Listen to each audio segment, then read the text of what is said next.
Hello and welcome to the Notts TV debate, your chance to scratch your head and ask what is going on in the world, and more importantly here in Nottinghamshire. Cheering the news this episode, and of course what it all means for us here, is Ash Rawson. He's a photographer based in Eastleigh.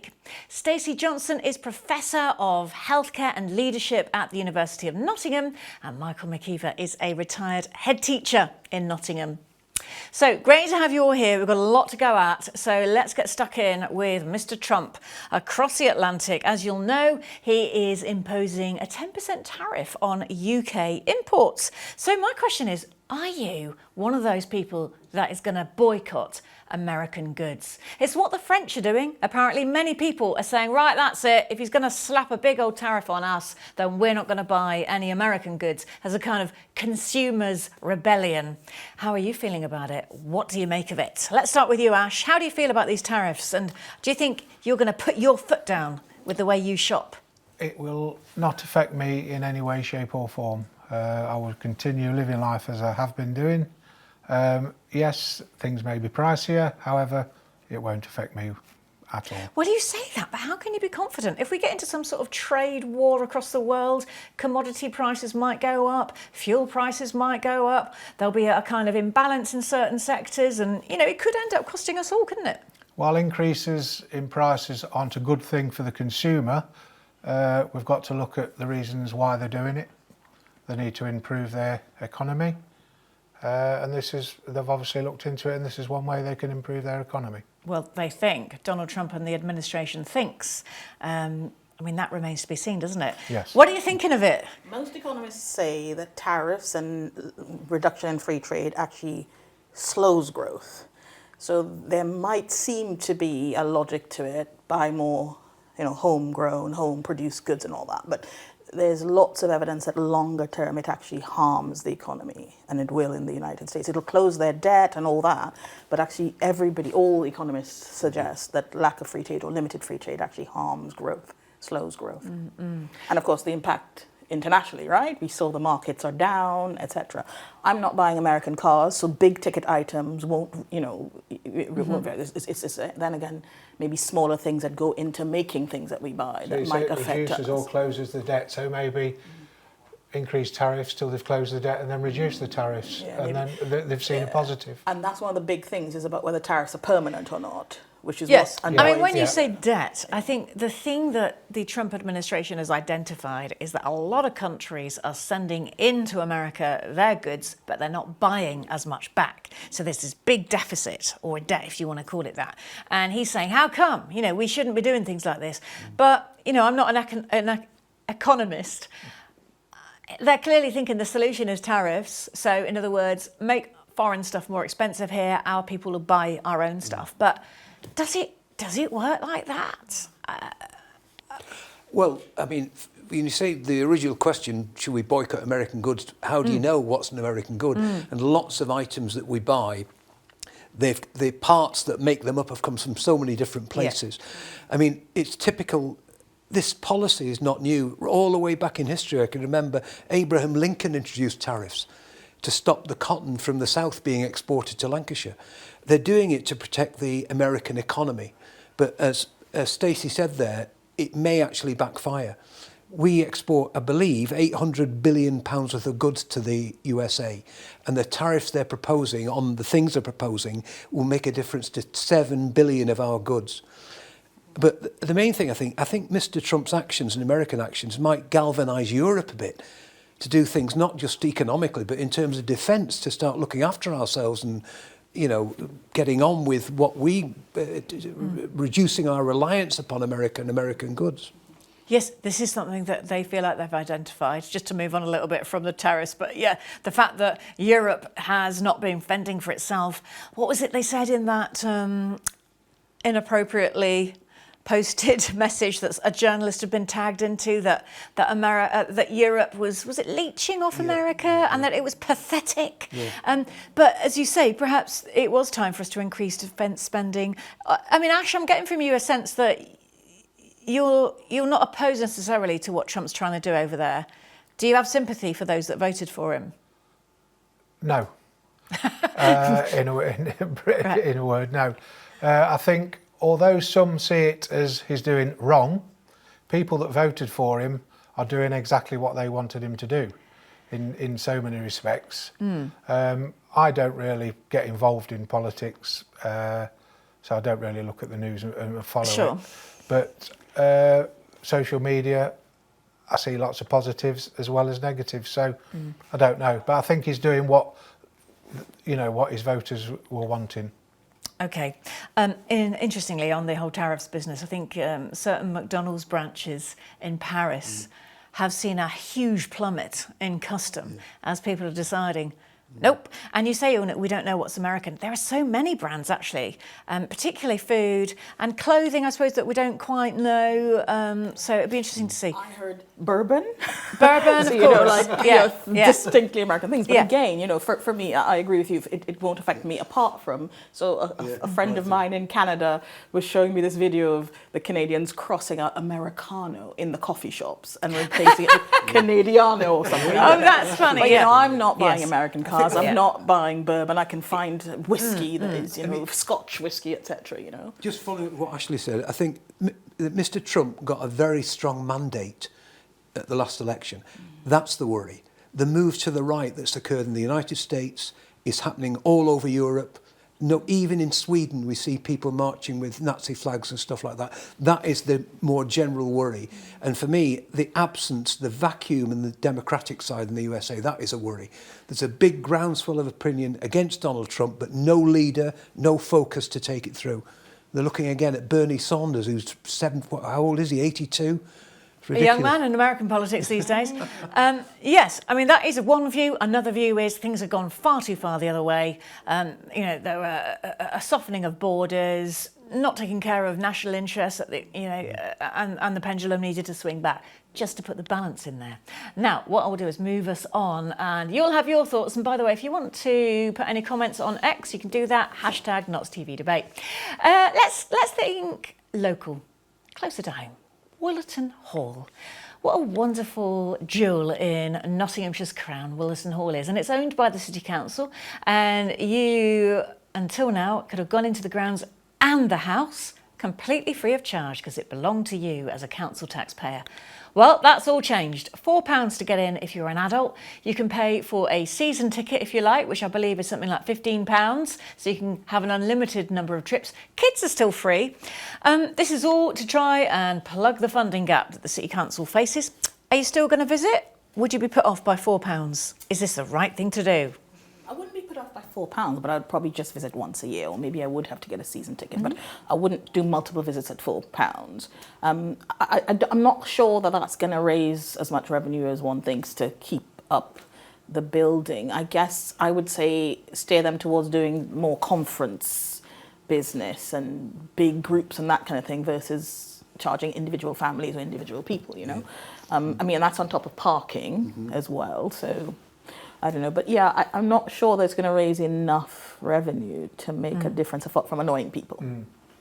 There have been some tough decisions made. For instance, the fireworks display at the recreation ground, that's been cancelled as a cost-saving exercise.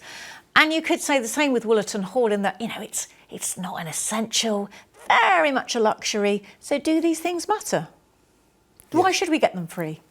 No, I don't object to the payment at all. I think it's a wonderful facility. Obviously, given its age and the size of the place, it needs maintenance, which costs money. We get a lot of visitors into the city who don't mind paying for it. My wife and sister go there every week and walk dogs and walk around. It's a wonderful facility. I don't object to paying the £4 at all.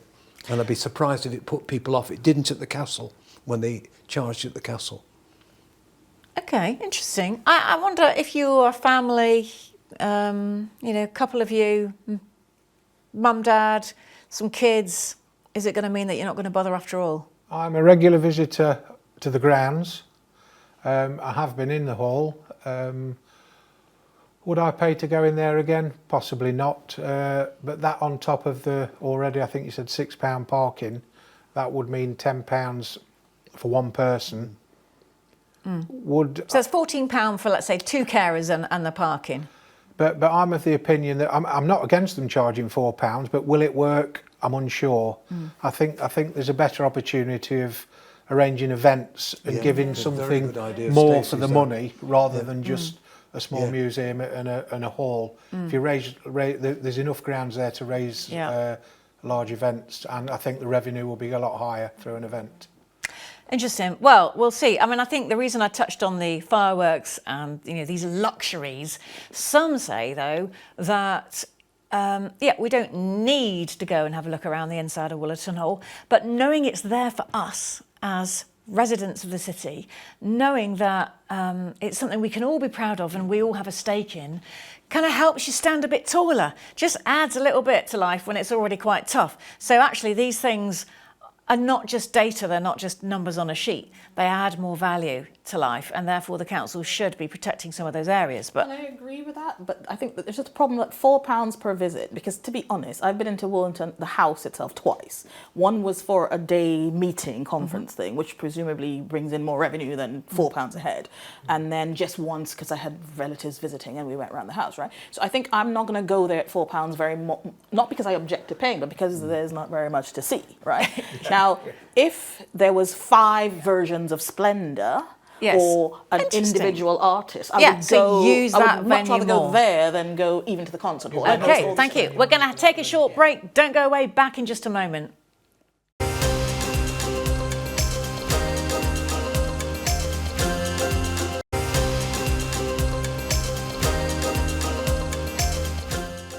Hello, welcome back to the Notts TV debate. I'm Frances Finn, and your 3 panellists are Ash Rawton, Stacey Johnson and Michael McKeever.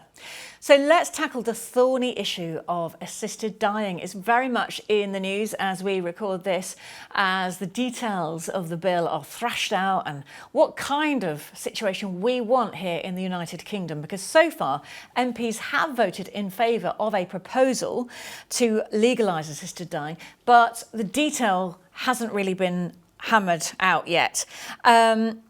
One thing though is there will be some stipulations, of course, and at the moment the bill says that you have to, if you are to be assisted in your death, you have to have the mental capacity to make the choice, free from coercion or pressure.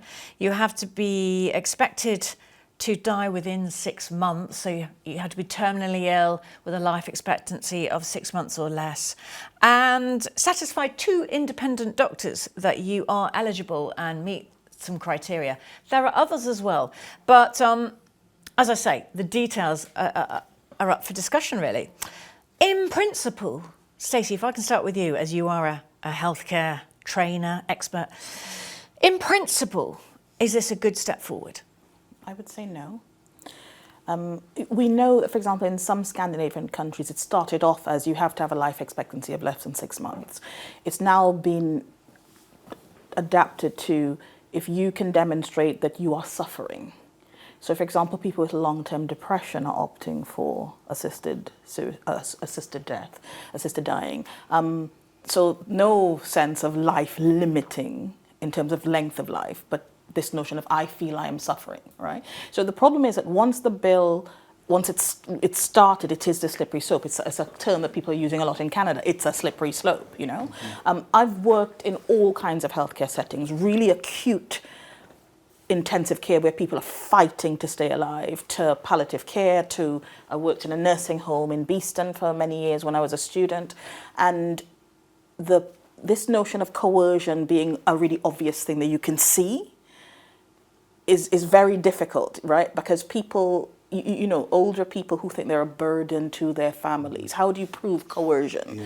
It's this, I don't want to be a burden, and I then opt for it. And you know, this notion that it is for people with limited lives of 6 months, that is going to go quite quickly as soon as people start challenging that as a limit. You say that? I mean, how do we don't know that as a fact, do we? And I think the debate is around... We do, because if you look at Scandinavian countries where those criteria because have those been politicians relaxed, have allowed that to happen, and they've been chosen by the electorate, I guess.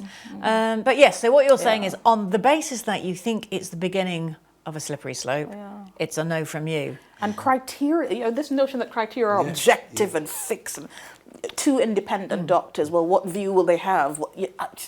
I don't know. I in principle, I would say no. And that's really from a a logistics perspective, how do you train healthcare professionals to withstand the impact of being involved in assisted dying?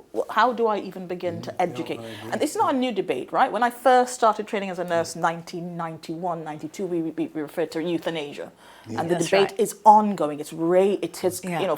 30 years later, it's Yeah. still ongoing, It's a tricky one, isn't it? What's your sense of it, Michael? Very, very difficult at all. I mean, the criteria you put forward at the beginning, I think that's would be an absolute bare minimum for me. But I share Stacey's view. I mean, if you look back from 1991 when we were discussing euthanasia, the improvements in healthcare that have gone on since then, absolutely amazing. We don't put a lot of money into palliative care. If you look at the people that look after people who are dying, it's almost all raised by voluntary contributions rather than from the state. We could perhaps do more there. But I mean, the example, Stacey referred to Scandinavia. On the news this morning, we've been hearing about Canada, where 1 in 20 deaths now is with medically assisted dying. So just to push back, so what? Well, on the moral grounds, I believe that, life is created by God and taken away by God, and that's on the very, very basis of it. But also, I am very concerned on a purely logistical basis, as Stacey mentioned, who's making the decisions, why are they making the decisions, detecting this element of coercion. There are kind of practical aspects to this that are still not clarified, and until that happens, I really couldn't support it. We do know that with people with terminal conditions, one of the reasons that they opt for assisted dying is that they are frightened that they will die in pain, they will die suffering, right? And, if you use examples of things like cancer, again, advances not even just in palliative care, but in terms of symptom control. So can we improve pain control, access to, dying at home? People don't want to die in clinical environments. Better hospice care. But extend that to things like mental health issues, better support for people with long-term, really enduring depression, for example. Because in Scandinavia, it's not just people with cancer, or so it is people saying, I've got long-term depression, I am suffering, I have low quality of life, right? So can we not, or should we not be looking instead to improve care across the whole spectrum of conditions that make Well, you people say suffer? instead, but it hasn't happened so far. Things are still looking bleak for certain types of illnesses, certain types of pain But control. improved, Yeah. greatly improved. Ash, what do you think? Yes or no, in principle? In principle, I agree with it. It's all down to personal choice. But as Stacey said, I think we've got to look at the protocols and why they're making these decisions. Can symptoms, illnesses, can this be improved going forward? But if you look at what you've just mentioned about Scandinavia, an example of somebody may want to die who's going through deep long-term depression. Are they really in the right frame of mind to make that decision? So it all depends on the individual. Yes, and interestingly, if you were to survey the public, more people are for it than are against. And it's very compelling when you hear a personal account of someone who is going through such awful times. Their family is watching them suffer, they are suffering. All they want to do is to be able to just control the manner of their own death and do it surrounded by their loved ones. They don't want, as someone said recently on a report from California, they don't want it to be a busy hospital, people coming and going, bleep, bleep, bleep, stress, stress. They want the dignity of being able to choose. For them, it's inevitable they're going to die. Can they not have the dignity afforded to them of choosing how and when? And very much we're hearing that from Esther Ranson, aren't we, and from her daughter in her campaign. So I appreciate what you're saying, Michael, about if you're a person of faith, it creates question marks. But, the end is inevitable for us all. Medicine is a wonderful thing. We've used it to aid our survival beyond perhaps what nature would have decided. What's different about a lethal concoction in the hands of a loving family? No, I agree. The other thing I'd say is that I've never been in chronic, continuous pain. Thank God, probably, hopefully, most of us haven't. So that makes a massive difference. And if you know it's only going to go on, you can see that it gives you a different perspective. And I do believe in autonomy, so we really need to focus on the people making the decision. Having said that, I have also nursed people where families don't care. Families are really dodgy. So again, this notion of capacity, the fact that it is really assumed to be autonomous choice versus my family is subtly telling me that I'm a burden, or family influencing older people, or that's what I get really nervous about. Yes, it's so difficult and very complicated. Assisted dying because somebody feels like they're a burden, that's where I'd probably disagree with it. Yeah, that's right. And And again, it's not a black, it's not a very binary picture often. Yeah. Okay. Well, you know, we're going to pause that debate. I'm sure we'll come back to it at some point. But here's a quick one. Is Beeston a part of Nottingham? I'm asking because there's a debate over where the boundary lines of the two councils that will exist in Nottinghamshire will be. Should it be North and South Nottinghamshire, two councils, or Greater Nottingham, which is Beeston, Gedling, Rushcliffe, and Nottinghamshire County? Is Beeston in Nottingham? I'm asking you again because you live there. I love Beeston, and yes, I would like it to be part of Nottingham. So Nottingham, not Nottinghamshire South? And not Greater Nottingham or none of that. Nottingham. Why? Oh, why? This is a very good... Because, again, I love Nottingham. I think it's... Yeah, no, it's not South Nottingham. That's a different place. No offence to people from South Nottingham, but yeah.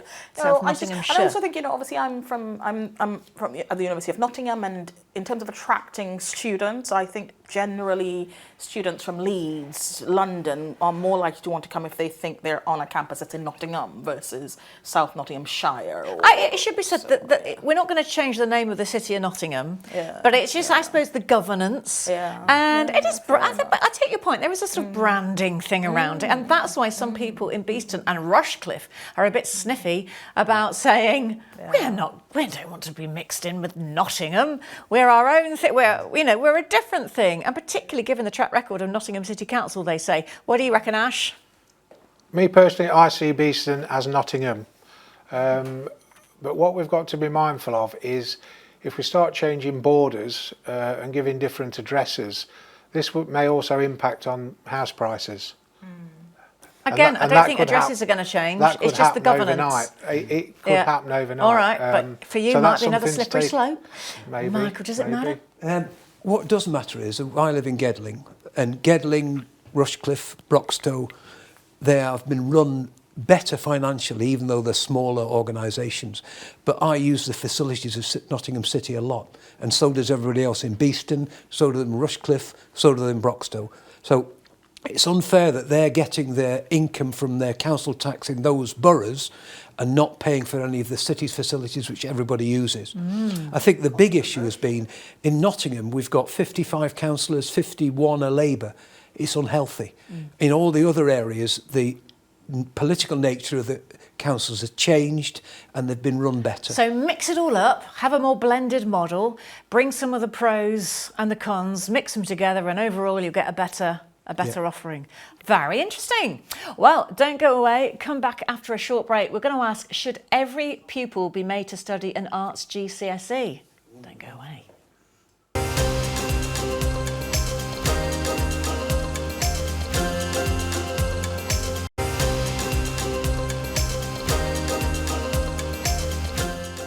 Welcome back. I'm Frances Finn. You're watching the Notts TV debate with me and Ash Rawton, Stacey Johnson and Michael McKeever.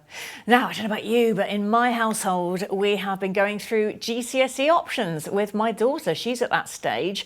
And there's a big debate among staff and students around the arts subjects and some of the humanities, because the government has decided that there are some subjects that are mandatory, you've got to do, maths, English, sciences, and then some of the others are less important. So schools are increasingly, we hear, choosing not to invest so much time in music, drama, art, because they're not part of these core subjects called the EBAC that the government has introduced.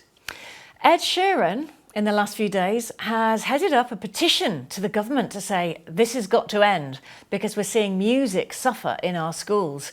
Loads of artists have signed up to this campaign to say bring it back. Now, Fortunately, today we've got Michael McKeever here. Now, Michael, you did amazing things at Trinity School in Aspley, a school that became famous for giving every single pupil a musical instrument. And you had, was it 27 ensembles of musicians at the school? Because I know I came to you and did some filming. That's not the case anymore because partly of these changes.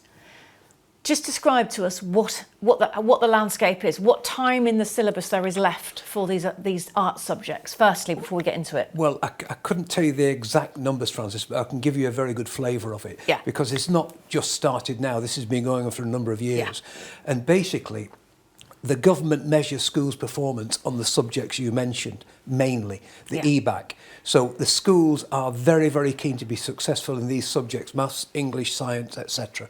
So the time they allocate to them in the curriculum, in a 25-hour week, has increased. And the time allocated to other subjects, the humanities, languages, and especially... RE as well, you know, RE, talking as a priest, no, that matters to RE is me. still part of the compulsory bit. Oh, yeah. Interesting. So those three, the three areas you discussed there, the time they've been taught has been squeezed and squeezed and squeezed.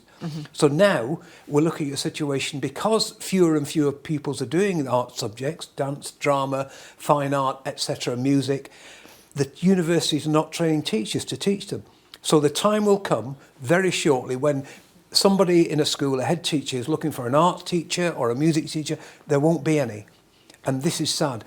If I could just refer back, and this is not a boast, we did have all this stuff at Trinity, huge amount of music, everybody played an instrument, but we also did very well academically, and the two things are linked.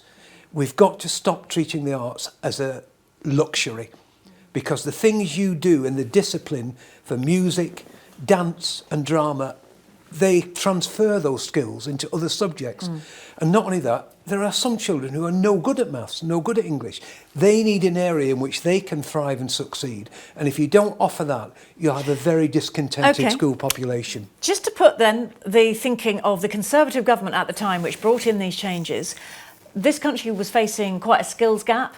People were complaining that they weren't getting those with technical abilities through. Apprenticeships are on the slide, of course, as well. And so we needed to step up into the exploding technology market, the sciences, the developmental areas that other nations are investing a lot in. So we were falling behind. So the answer, make sure our children are coming through our schools with a good grasp of what they need so we can compete and jobs will be created. What do you make, though, of where we have landed, Ash? Do you think music matters, art matters? Yes, certainly. Should it be mandatory? I'm on the fence with that. But back to your point earlier, not everybody is academically sound. Where somebody may excel in maths, others may excel in other areas. So I think it's fair to give them choice. I did music and art at school. I quite enjoyed both. It didn't end up getting me anywhere into anything to do with art. No, that's rubbish. You're a photographer. But I didn't learn photography. In fact, my daughter's just chosen her GCSEs, her subjects. She started photography and she's excelling in it. But you could argue, having the choice is the right thing. that the eye that you had through developing your artistic temperament is translatable into the more arty and creative disciplines. Oh, but into the science discipline. So as somebody who didn't do music at school, somebody who can sing a bit, can play the guitar, but I didn't ever study any of that, and somebody who works in STEM subjects, I absolutely support having STEM something. being science, technology, maths, and sometimes English and you maths. add the meds in, right? 2 M's. I think people underestimate the transferability. So think about drama. I don't need to be an actress, but public speaking, being able to communicate well, do presentations, persuade somebody to buy Hold your yourself. drug, hold yourself, being creative, problem solving, creative problem. So all this assumption that innovation and science innovation is driven only by knowledge of science is a fallacy, right? It is driven by creative thinking. And, in the old days, the days of Aristotle and all that, there wasn't this division.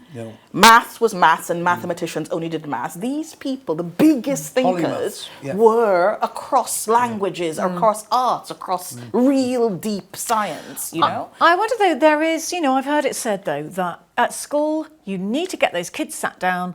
They can get the bases covered. Maths, science, you need that. You're not going to be picking that up at home at the weekends. School is the place.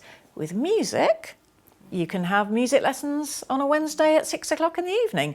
You can join a band and play the drums at the weekend. You can paint at home to your heart's content. But let's keep school for the academic subjects, because they're not going to be picked up once you've left school. Very, very small number of people do music lessons out of school. They can't be bothered, they're too lazy, they can't afford it. Lots of things like that. So the school needs to provide these. And I mean, art, I agree with that. You can paint, but I mean, I did some research in primary schools after I retired. The number of schools that have got no number of houses that have got no facilities for kids, no books, no desks, nowhere for them to work. A majority of homes don't have a table. Yeah, this is the thing, Yeah. or somewhere to eat Yeah. socially. Yeah. Just to go back To to do their art on. one Yeah, thing, go on. sorry Ashley to Yeah. interrupt you there.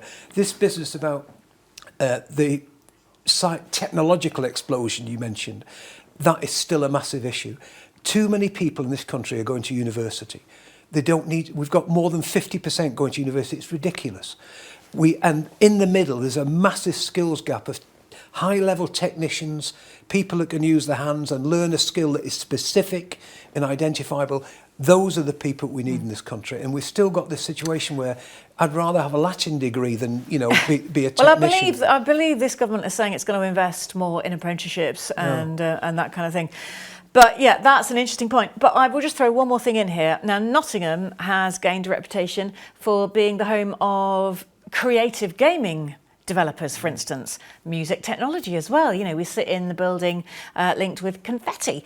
And actually, this is a multi-billion-dollar industry across the world. So I think, we are in a time where the arts do deliver in terms of export value and job creation. So maybe that's got to be factored in as well. Absolutely. And I think we're seeing such an amazing potential with artificial intelligence. And I know we're seeing examples of artificial intelligence producing songs and compositions and so on. But I would argue that arts are even more important because the AI will be able to do the science for us. The AI will be able to do some of that technical stuff. And therefore the human creative skills become more important. Human creations. Absolutely. That's going to push music well, maybe. forward. It's going to come, the pendulum will swing right back round the other way again. Who knows?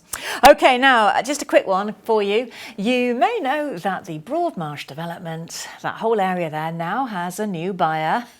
Again, I feel like I'm stuck in a time tunnel here, but it's been ongoing, as you know, that was going to buy it, went into liquidation. So now there's a new buyer, and it's been confirmed as a government housing agency, Homes England. What they're going to do is they're going to create 1,000 homes on the site, as well as 20,000 square metres of retail, office and community space. That Green Hart Park area is going to be preserved, of course, after all the effort that's gone in there. But 1,000 homes, 20,000 square metres of retail. Do we need more shops? Is my question. Ash. We do need more shops, but more shops need shoppers, and the reduction in high street shopping is an issue. Do we need more student housing? Absolutely not. We don't know exactly what the housing is yet, I think. I think what we need to be looking at are the management team who are overlooking this, because it just seems to be an ongoing saga. We've spoken about this on previous debates and nothing ever seems to move forward. Well, this is government homes. Let's hope this is definitely going to happen. The sort of homes as well is another interesting question to ask here. But let's talk, do we need shops? Do we need shops? Do we need shops? I don't know. We need different types of shops, maybe more local shops. I don't know if we necessarily need big high street shops because most people are doing that online now anyway, but you definitely need amenities, right? So whether it's shopping or places for people to gather while they're shopping, great. I was in Nottingham city centre on Saturday and it was super crowded, but I was over on the Victoria Centre side. I hadn't been on a Saturday for a while and I thought, my God, so many people, right? Yeah. So maybe we do need it to be distributed across both sides of Nottingham, Yeah. So maybe it's get the shops right, get the offer right. We keep hearing about the offer. More people would come into town, Michael. Do you think there's potential that it could work? I mean, the point you've just made there, Stacey, is very interesting. I mean, I don't go into the city shops much. I definitely don't think we need another big retail shopping centre like Victoria Centre. It's finished. You know, if you look at Derby, lots of cities, Leicester, they've been ruined by these things. Big Westfields that are now partly empty. You know, so I would knock that down completely. And I think having city centre homes is interesting because that will bring you more shoppers because they'd walk to the shops. But we like independent shops, everyone does. Markets, artisan. That type of thing. I mean, the artistic. Yes. But I would say what they've done down there, the bit they've done looks nice. And you can see there is some potential there. But I think they should, on the tram, it still says Broadmesh Shopping Centre on the tram. Yeah. Get rid of it. That's true. Yeah. Well, we'll keep an eye on it. Let's hope something does happen there, and we'll be back after a short break for some more.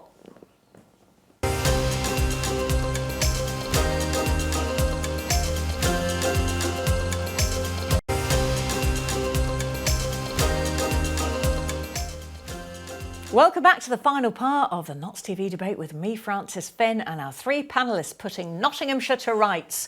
We have Ash Rawton, Stacey Johnson and Michael McKeever, all from different sectors of life here in the county. And I want to ask you a question that's been bubbling for quite a while now, kind of around social media and smartphones. Do you think that social media does more harm than good? Now, this is prompted at the moment by a big campaign to get parents to sign up to a pledge not to give their children smartphones till they're 13. And over the border in Stamford in Lincolnshire, there is a campaign in that town to make the whole town smartphone free for primary school children, and that the parents wouldn't let the kids have social media till they're 13. So similar thing, and it's growing in momentum. And I think the premise behind all this is that social media in particular, that big exposure to the world out there through these apps, is causing our young people difficulty. Does it cause more harm than good, Michael? In my opinion, yes. I mean, I have a mobile phone, all my family do. We have loads of apps on them. I use the apps, they're so helpful. Having the phone to keep in contact with people is really, really helpful. But I don't use any of the other social media like Facebook or Instagram or look at TikTok or whatever you call it, because I just think it's harmful. And when I was working, mobile phones were banned completely in the school because we just didn't think they needed them, the children. They had iPads, they had all the other computer and communication technology, but what do they need a mobile phone for? So, well, why therefore to some schools, and I'm not putting this on you, why are they setting their homework through the apps that are on their mobile phones? And they're completing the homework on the apps on the mobile phones? I don't know. That is where we've got to. And some of the bus travel and the meal purchasing, all happening through apps on mobile phones. So actually the apps, you could argue, really good. And that's why, I was hesitant to ask, should we ban smartphones? Because actually, I love having a smartphone in my pocket. It's having maps. Remember the old days where we'd have to buy a TomTom or a Garmin to get. But it's just so good. Yeah, I don't think it should be either or, right? I believe that social media does more good than harm. Interesting. And I believe that that young people shouldn't, like under 13, shouldn't have a smartphone. Never mind in school, but certainly not in their bedroom. Because the beauty of social media, the beauty of the new version of the internet and, internet everywhere and all that is this openness, right? So it's not about the social media, it's about how we manage young people's understanding of using social media. And I'm not convinced you can do that before 13, Yeah. So it's not either or, it's both things. Okay, social media is great and but in a similar vein to what you were saying earlier on about assisted dying and the sort of cultural climate that is created, you're not necessarily consciously making decisions, but having it there changes things. There's a lot being said about how social media is bringing the world of billions of people really close into your face from a very early age. And it's overwhelming. And that's how I would manage it. Access to all of that. And it's there. And whether or not you're putting in some sort of healthy habits around it, I think it almost, is it too late? That genie is out of the bottle. It's all stimulation. The pace has increased. The videos are snappy. You're hearing about disasters in all corners of the world all day long. Think, Ash, back to, let's say, the Middle Ages. Most people couldn't read. You didn't have a horse to clip-clop to the nearest village. The only things that were in your awareness was the immediate family and other villagers, and you didn't even know what you looked like because you didn't have a mirror. So, how different we are now. Yes, I think one thing we've got to pinpoint is the fact that it's not the social media apps that are the problem, it's the user. So I think we've got to educate people more in terms of the dangers. Should mobile phones be in schools? Absolutely not. Does social media do more harm than good? I think the issue we've got is we're only highlighting the problems, but we never we never highlight the good that it's doing. So I think it's sort of it's giving you a more off-balance view because we're only highlighting the problem. I agree with that. My worry would be, and I agree with lots of what both of you said, first of all, it's stopping children doing other things. Are they doing the reading, the painting, the musical instruments that they could be doing in that time? Secondly, I think parental control of some of these is very, very poor. I can't control myself, Michael. Okay. I cannot. But I found myself down a rabbit hole of videos the other night. Given what we were talking about before, we have no idea the influence politically this is having on us. We know that an American election was being influenced by Russian hackers. We know that our own political system has been infected. But I'm not able to say, is this genuine or not? We've got a new expression, fake news. It's all been driven by this technology. That's what my concern is. The controls, both at parental and national level, are very limited. Yes, well, it's not parental control, but parental education then. So we talk about educating the young people, controlling the young people. It's the parents or older people that need to be But the problem educated. you've got, I often ask my daughter, can you sort this out for me? I can't do it. She can do it. Do you know what I mean? So when you say, what are you watching? They can mask what they're watching because they're just much cleverer than we are. Yes, interesting. Well, I'm going to move us on, and I want to talk about new homes being built. The government has increased the target for local authorities to build more homes, 50% more than they had said, please. And so in Nottinghamshire, what does that mean? I mean, there are applications going through. There are local objections as well to housing developments. Not in my backyard, some people say. But if we are going to get new homes, what sort do we need, Michael? I think the concentration should be on the first-time buyers market, which is a very, very difficult market. It's being squeezed out by people putting huge amounts of money into investing property and letting it out. We've got a homelessness issue. There's a huge shortage of housing in Nottingham, and the rental market has gone up and up and up because of this. And I think that's what should happen. The government's going to have to legislate to stop people gazumping young people who've saved up deposits, got a mortgage in principle. They can't find a house. They can't compete. I mean, on that, I know that you've come across incidences recently of private landlords coming in and snapping up the entry-level housing, the first-time buyers type of housing, and it's pushing the prices of those houses up. And then the buyers that want to go and live in them and own them are finding it hard to get in. That is exactly what's happening. But, I mean, Ash, I've spoken to a construction company this week which says the sorts of homes that they want to build, where the profit is, are not the sorts of homes that first-time buyers can afford. So it's all very well building new homes, but who's it helping? So they've got empty homes, new homes that haven't sold. Yeah, I mean, even in my local area, we had there's been quite a few new developments. However, there's one I think it's still ongoing, where we've got a very small percentage of first-time buyer-sized houses, and then we've got 4 or 5 bedroomed houses. They've been on the market for over a year, whereas first-time buyers, they would have been snapped up within the first few months probably.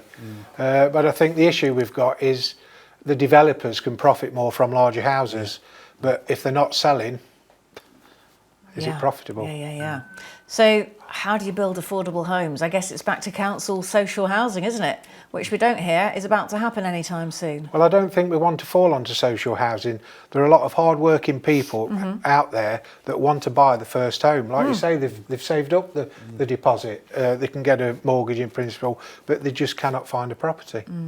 There's one of the biggest lenders in this country now is the Bank of Mum and Dad. Yes, that's right. And we've just got the 2-generation mortgage being discussed. So it's not just you that lends it, it goes on after you for your children. I think we'll just finish with one more thing, and that is to say happy birthday to Nottingham Arena, or the Motorpoint Arena. It's 25 years old. Now, it's not found it easy the last few years. In fact, many redundancies have been made, 19 in fact, and 10 vacancies have been sort of passed over. So it's a slimmer model to keep the arena going. However, they say we're looking okay at the moment because things like the Peter Kay show, his stand-up act, have brought lots of bookings in. Is live entertainment worth the price ticket, is my question, because when you look at the cost of going to see live entertainment, my goodness, you can pay £400 plus for tickets to go and see Peter Kay. Most of it has sold. People love it, do they? You willing to pay 200 quid for a night out, Ash? Depends who it is. But I was absolutely shocked when you told me that Peter Kay tickets were over £400. Some of them are, not all of them. Yeah. Would I pay that? Absolutely not. Would I pay that to see my favourite artist, comedian? Probably not.